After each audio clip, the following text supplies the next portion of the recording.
el carácter que nos ayudará en el éxito. Con mucho talento y mucho carisma usted puede llegar a la cima, pero solo con carácter se mantiene allá arriba.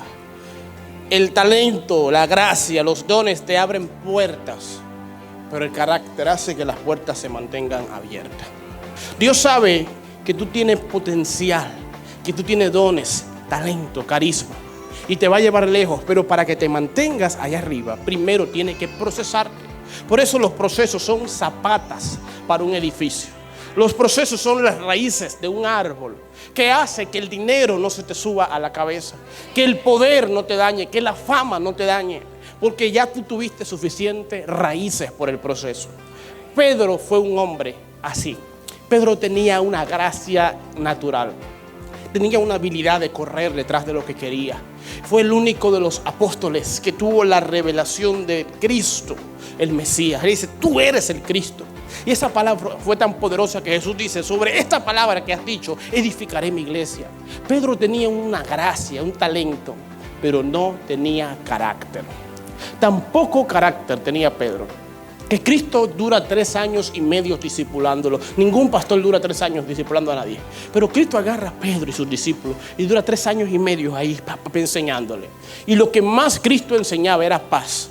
Cristo le decía, si van a un sitio y te dan una mejilla, ponle la otra. Si te quieren quitar la capa, dale la túnica. Si ora, bendice a tus enemigos, bendice al que te maldice, paz, paz. Siempre predicó amor, paz, paz a lo prójimo, no guerra, no violencia. Ese fue el mensaje central de Jesús dentro del reino. Viene el día del examen de Pedro, el día de la prueba, de probar ese mensaje predicado. Está Jesús en el Getsemaní, un jardín en Israel, con sus discípulos. Y viene la fortaleza Antonia. La fortaleza Antonia era una unidad de soldados que, según el historiador Flavio Josefo, lo mínimo que tenía eran 700 soldados romanos. Lucas añade que con esa gente, con esos soldados, habían personas con palos y piedra.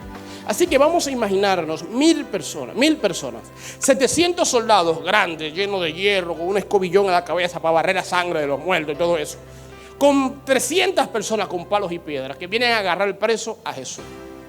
Pedro está Jesús orando, Pedro medio durmiendo, y cuando ve a esos soldados, Pedro agarra una espada que tenía guardada ahí detrás de la Biblia. Y cuando ve esto, ¡fuan! Le tiró y le voló la cabeza a uno.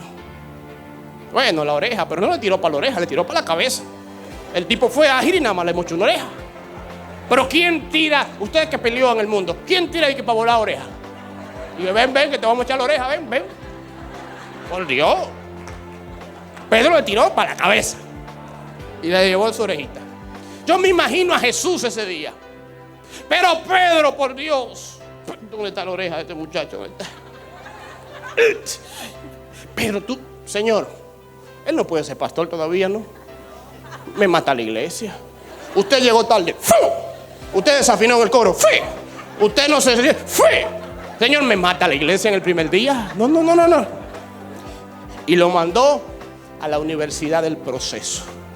Y allá va Pedro a ser procesado. La Biblia dice que lloró como un niño, que fue duramente probado y cambió tanto. El proceso lo transformó tanto que el Pedro, que era soberbio, imagínense tan soberbio que era, que le dice a Jesús, Señor, no vayas a la cruz, por favor, no vayas. El Señor luego le dice, el Señor lo procesa tanto, que ese Pedro soberbio, después de ser procesado, escribe 1 Pedro 5:5, donde dice, Dios resiste a los soberbios, pero da gracia a los humildes. El Pedro, que era miedoso, porque para hacer un acto como este, lo único que se necesita es miedo, es impulsado por el miedo, uno hace cosas así, ni siquiera estuvo presente en la cruz. Ese Pedro, luego de ser procesado, escribe 1 Pedro 3:14, donde dice, si alguna cosa padecéis por causa de la justicia, bienaventurados sois. Por tanto, no os amedrentéis por temor a ellos, y estad siempre preparados para presentar defensa con mansedumbre. El Pedro, que era mentiroso, ¿por qué tipo era mentiroso, la lengua larga, hablador? Que viene una señora y le dice, usted era de los que estaba con él, ¿verdad? Yo nunca, yo vi fuego y pasé porque tenía calor, pero yo no lo conozco. Que no, pero usted se parece a él. Yo no me parezco a nadie, yo soy mi primo de allá de San Juan, yo no me parezco a nadie. Pero usted habla como él. Yo hablo como él, cojollo. La doña dice, no, él no habla como él, porque él no diría mala palabra, no. Que es habladorazo, ¿eh? Ese Pedro, después de ser procesado, escribe primera de Pedro 1:15, donde dice: como aquel que os llamó es santo, sed también vosotros santos en toda vuestra manera de vivir.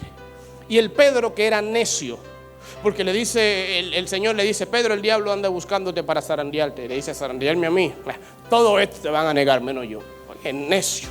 Luego escribe primera de Pedro 5:8, donde dice: sed sobrio y velad, porque vuestro adversario el diablo anda como león rugiente.